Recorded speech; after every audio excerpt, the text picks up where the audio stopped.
And I like to look at them more as a challenge versus a disability.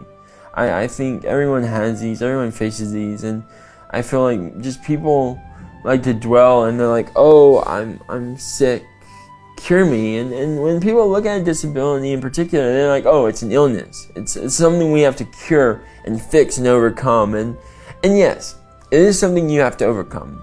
But fix and cure, you're not. We're human. We have follies. We will break bones. We will have injuries. You can't fix that. That's not something to fix. That's something to learn from. And that is a challenge to learn with. And people that are like always like, oh, don't you, I get people that, don't you wish sometimes you didn't have CP? I'm like, my CP gave me a job. I don't think about that. Like, I think about making the best. I think about bettering myself. I think about taking control of my body. Most people don't even think about that, and they're not in control of their own body.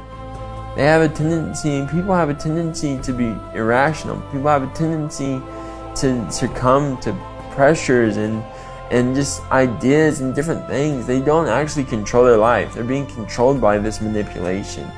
And that goes anywhere from fear to people placing their fear upon you, and people that have a tendency to infringe on other people, and that's not okay, and people need to see it for what it is.